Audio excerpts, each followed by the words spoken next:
Assalamualaikum warahmatullahi wabarakatuh. Bapak Ibu yang saya cintai, coba bayangkan sejenak. Setiap pagi Bapak Ibu membuka mata, tapi badan terasa belum pulih. Kepala masih berat, leher pegal, perut sedikit kembung, dan tidur semalam entah kenapa terasa tidak utuh. Padahal pola makan tidak ada yang berubah.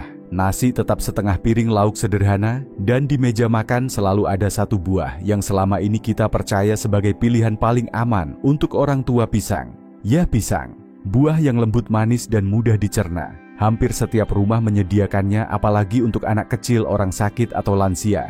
Karena kita yakin pisang itu sehat dan tidak berbahaya. Tapi izinkan saya bertanya dengan hati-hati. Apakah Bapak Ibu yakin cara kita makan pisang selama ini sudah benar? Selama lebih dari 30 tahun mendampingi para lansia dari Wonosobo hingga Gresik, saya melihat satu pola yang berulang. Ada banyak keluhan yang muncul diam-diam. Tidur yang gelisah, perut yang sering kembung, gula darah yang sulit dikendalikan. Dan semua itu bukan karena makanan cepat saji, bukan juga karena gula berlebihan. Tapi justru berasal dari satu hal yang sering dianggap sepele, cara kita makan pisang. Yang bermasalah bukan buahnya, tapi kapan kita memakannya, bagaimana mengolahnya, dan dengan apa kita menyandingkannya. Itulah yang diam-diam memengaruhi tubuh hari demi hari. Perkenalkan, saya Dr. Rahmat Widodo. Saya seorang dokter umum yang telah mengabdikan hidup untuk kesehatan para lansia Indonesia. Saya percaya bahwa tubuh orang tua tidak lemah, ia hanya butuh dipahami dengan lebih bijak. Dan video ini bukan sekadar edukasi, tapi undangan untuk mengenali kembali satu buah yang setiap hari hadir di rumah kita. Hari ini saya ingin mengajak Bapak Ibu memahami beberapa kesalahan yang sering terjadi saat makan pisang. Kesalahan-kesalahan yang mungkin terlihat kecil, tapi jika dibiarkan bisa merusak kualitas tidur, pencernaan, bahkan mempercepat kelelahan tubuh. Mari kita mulai dengan pikiran terbuka dan niat baik. Karena perubahan besar seringkali berawal dari satu pemahaman kecil. Bapak Ibu yang saya hormati, kalau kita bicara tentang buah yang paling sering dikonsumsi oleh orang tua, pisang pasti ada di urutan teratas.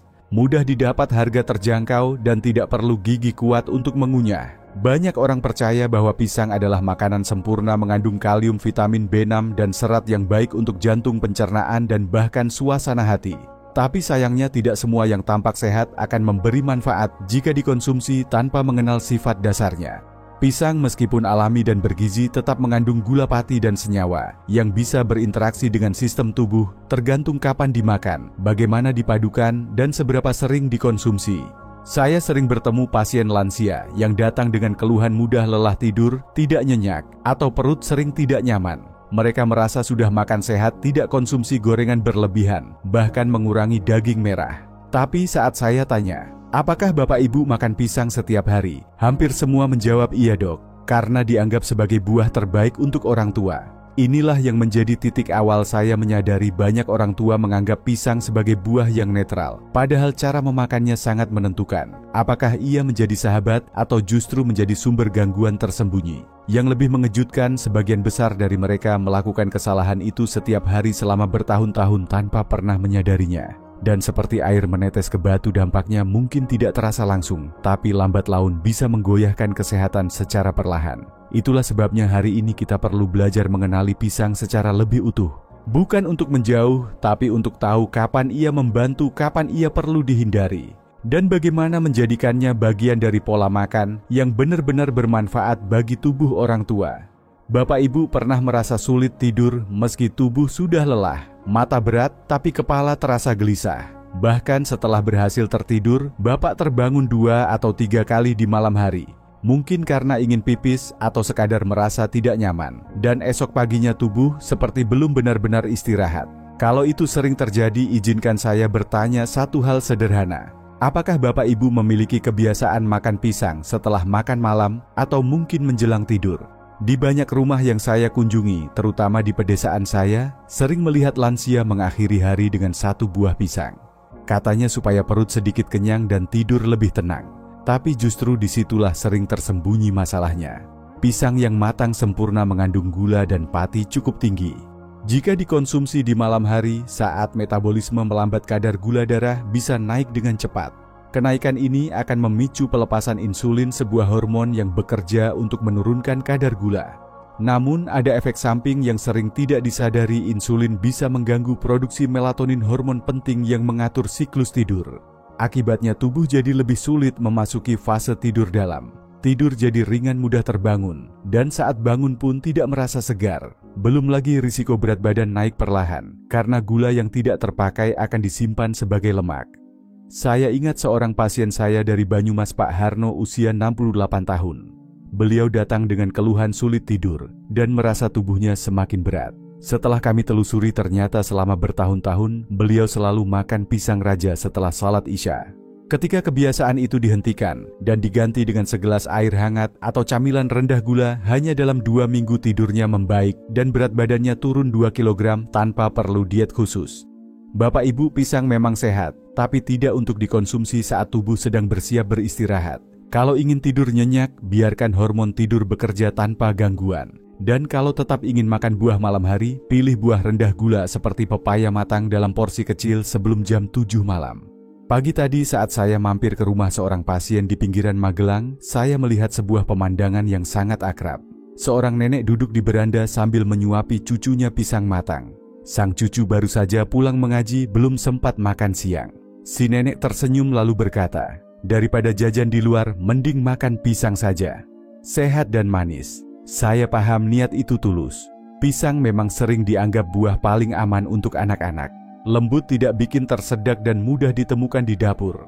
Tapi ada satu hal yang sering luput dari perhatian. Apakah sistem pencernaan anak-anak sudah cukup siap menerima pisang setiap hari? Apalagi bila dikombinasikan dengan nasi, susu, atau jajanan manis.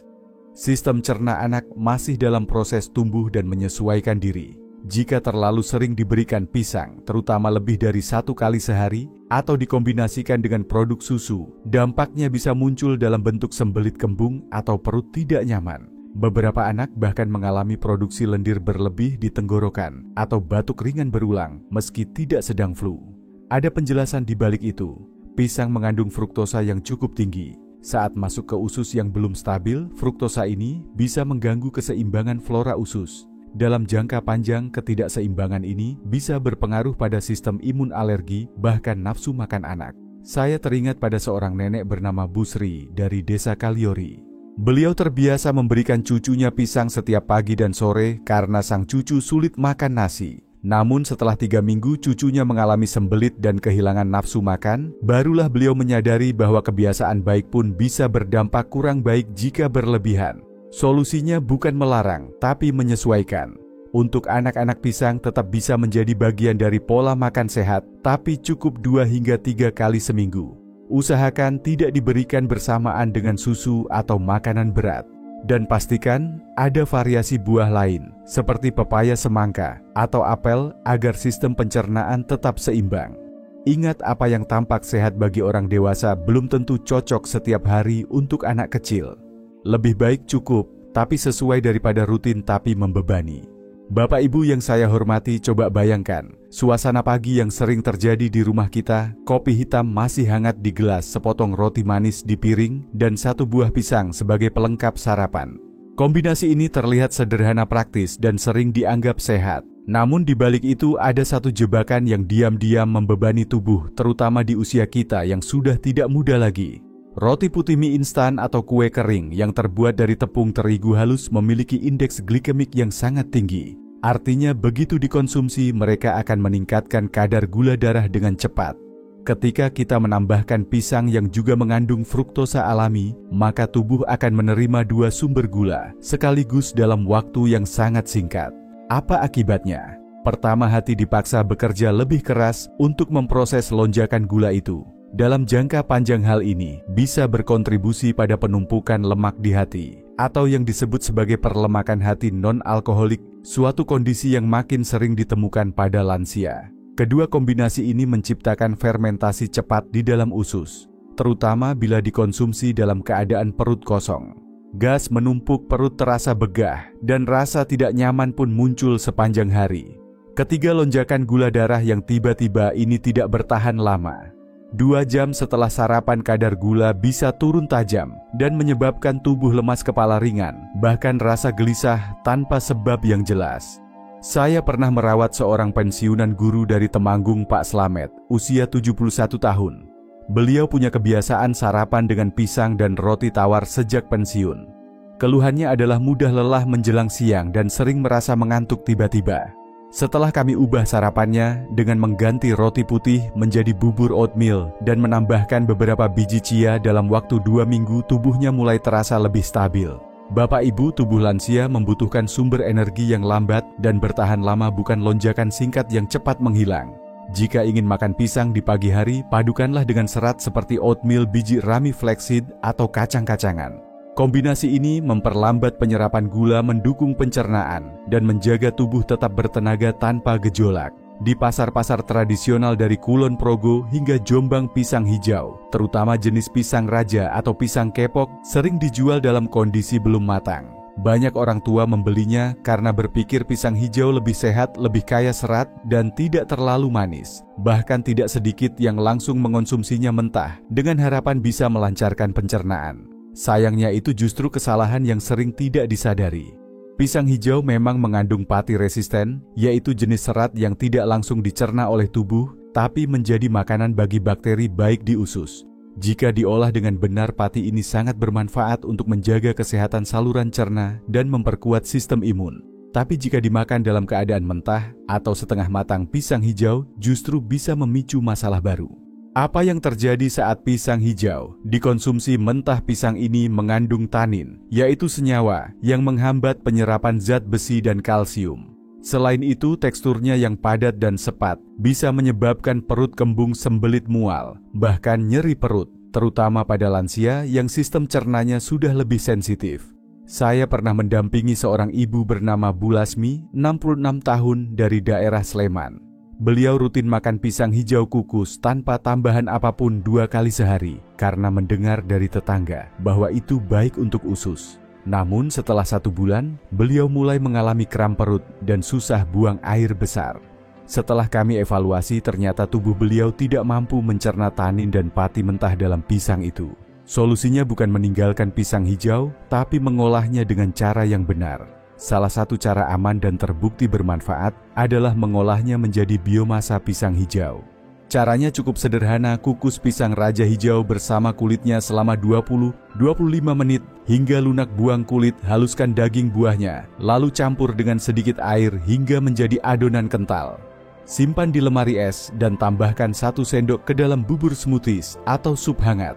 Biomasa ini bekerja seperti prebiotik alami, membantu memperkuat bakteri, baik menstabilkan gula darah dan memperbaiki pencernaan tanpa efek samping.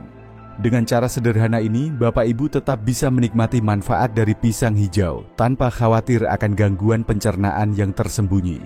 Bapak Ibu yang saya hormati, di masa tua, banyak dari kita mulai memilih makanan yang ringan. Tidak lagi ingin makan nasi terlalu banyak, tidak sanggup mengunyah lauk keras, atau merasa perut lebih nyaman dengan buah-buahan. Dari semua pilihan, pisang seringkali menjadi andalan praktis, mengenyangkan, tidak perlu dimasak dan mudah ditemukan. Namun Bapak Ibu perlu berhati-hati bila pisang mulai menggantikan peran makanan utama, seperti sarapan atau makan malam. Pisang memang mengandung karbohidrat dan beberapa vitamin, tapi ia hampir tidak memiliki protein dan sangat minim lemak sehat. Kombinasi gizi yang tidak seimbang ini bisa berdampak langsung pada massa otot, energi harian, dan fungsi kognitif orang tua. Saya pernah bertemu dengan Pak Rusdi, usia 72 tahun, seorang petani pensiunan dari Karanganyar. Karena tinggal sendiri dan merasa repot masak, beliau terbiasa sarapan dan makan malam hanya dengan 2 buah pisang. Dalam 3 bulan, beliau mulai merasa lemas, sering pusing saat berdiri, dan kehilangan semangat untuk beraktivitas. Setelah pemeriksaan, ternyata tubuhnya kekurangan protein dan tekanan darahnya juga menjadi lebih tidak stabil. Masalah seperti ini sering tidak disadari. Orang tua merasa kenyang, tapi kenyang itu hanya sementara. Tanpa protein, tubuh tidak bisa memperbaiki jaringan otot. Tanpa lemak sehat, hormon jadi tidak seimbang. Tanpa serat tambahan, sistem cerna pun jadi bekerja lebih berat. Lalu bagaimana seharusnya? Jika ingin makan pisang sebagai bagian dari sarapan atau makan malam, pastikan pisang itu disertai dengan sumber protein seperti telur rebus, tahu kukus, atau yogurt tawar. Tambahkan juga lemak sehat dari alpukat, kacang tanah, atau setetes minyak zaitun. Kombinasi seperti ini membantu tubuh kenyang lebih lama, menjaga gula darah tetap stabil, dan memberi energi yang cukup hingga siang hari. Ingat, makan sehat bukan hanya tentang apa yang dimakan, tapi juga bagaimana menyeimbangkan zat gizinya. Pisang tetap boleh hadir di meja makan, asal tidak dikonsumsi sendirian. Tubuh lansia butuh lebih dari sekadar rasa manis dan kenyang sementara. Tubuh butuh kekuatan, dan kekuatan datang dari makanan yang lengkap. Di pasar tradisional atau warung sekitar rumah kita bisa menemukan berbagai jenis pisang dengan bentuk, warna, dan rasa yang berbeda. Ada yang manis dan lembut, ada yang kering dan kesat, ada pula yang ukurannya besar dan lebih padat.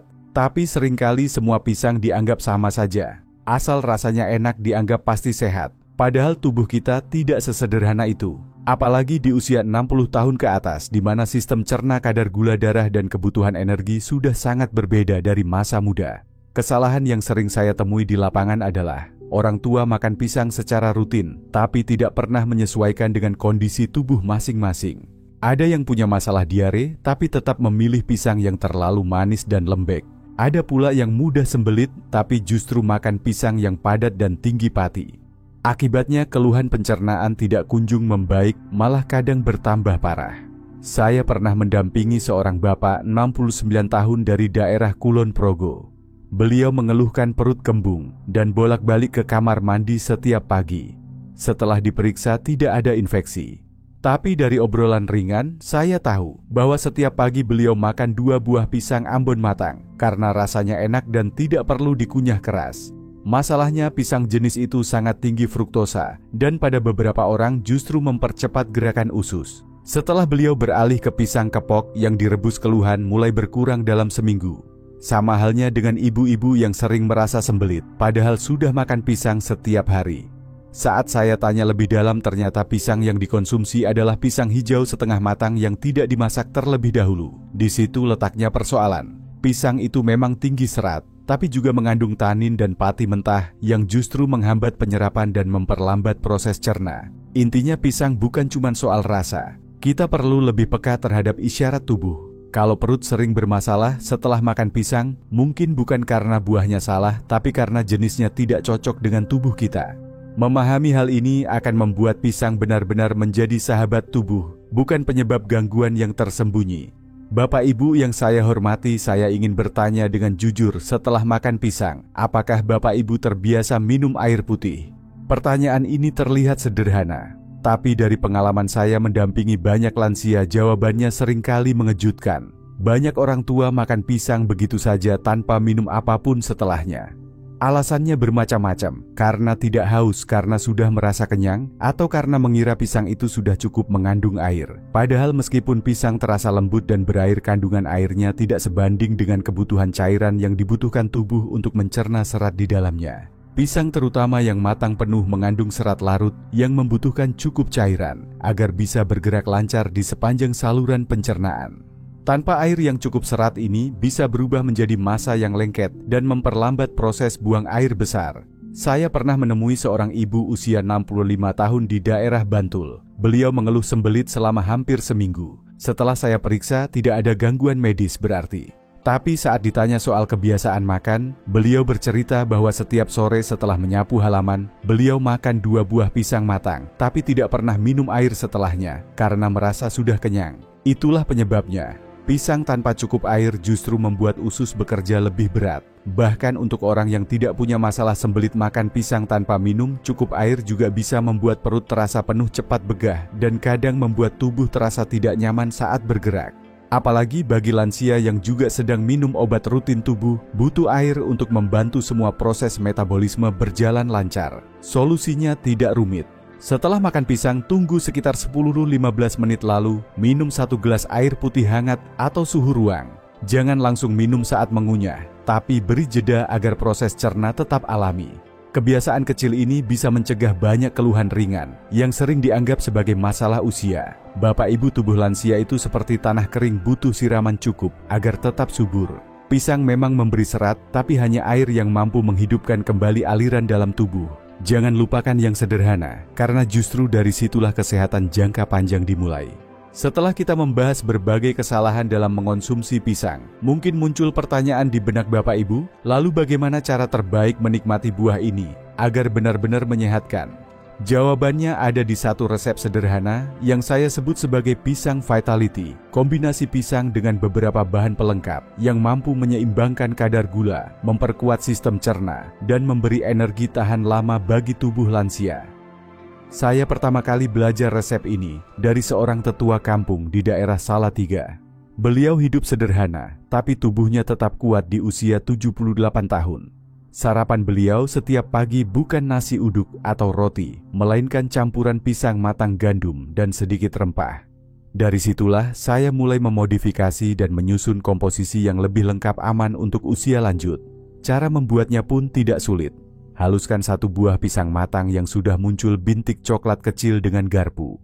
Campurkan 1 sendok makan oat kasar, setengah sendok teh bubuk kunyit sejumput kayu manis, dan 1 sendok teh biji rami giling. Tambahkan air hangat secukupnya hingga teksturnya menjadi bubur yang lembut. Sajikan di pagi hari atau sore sebelum maghrib. Kombinasi ini mengandung serat antioksidan lemak sehat dan rempah yang menyeimbangkan tubuh.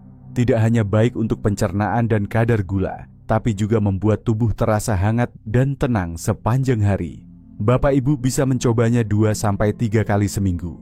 Jika tubuh cocok, lanjutkan sebagai rutinitas. Karena kadang kesehatan itu tidak datang dari sesuatu yang mahal, tapi dari kebiasaan kecil yang dilakukan dengan penuh kesadaran. Bapak Ibu yang saya hormati, dari awal tadi kita sudah menelusuri bersama bahwa pisang bukanlah musuh, tapi juga bukan jawaban untuk semua hal. Ia bisa menjadi sahabat yang menyehatkan, tapi juga bisa menjadi sumber gangguan tersembunyi bila dikonsumsi tanpa pemahaman. 7 kesalahan yang kita bahas hari ini bukan untuk membuat Bapak Ibu takut makan pisang. Justru sebaliknya, saya ingin mengajak Bapak Ibu untuk kembali menyayangi tubuh sendiri dengan lebih bijak dalam memilih apa yang masuk ke dalamnya, termasuk sesuatu yang terlihat sederhana seperti pisang. Kalau ada satu hal yang ingin saya titipkan, itu adalah kesadaran bahwa kesehatan lansia bukan ditentukan oleh obat mahal atau makanan impor, tapi oleh pilihan kecil setiap hari, kapan makan, bagaimana mengolah, dan apa yang cocok dengan tubuh kita. Pisang bisa tetap hadir di meja makan, asal cara kita menikmatinya sesuai dengan sinyal tubuh. Saya ingin mendengar dari Bapak Ibu. Dari 7 kebiasaan yang tadi kita bahas, mana yang paling sering Bapak Ibu lakukan di rumah? Silakan tulis di kolom komentar. Dan jika Bapak Ibu merasa video ini membuka wawasan baru, tulislah, "Saya memilih makan pisang dengan bijak" sebagai bentuk komitmen untuk menjaga kesehatan lansia secara sadar dan konsisten. Kalimat sederhana itu akan menjadi langkah awal menuju hidup yang lebih sehat, lebih tenang, dan penuh kendali. Terima kasih atas waktu dan kepercayaannya. Semoga Allah senantiasa menjaga kesehatan Bapak Ibu di usia yang semakin matang ini. Sampai jumpa di video berikutnya, dan tetap semangat menjaga kesehatan lansia di rumah masing-masing.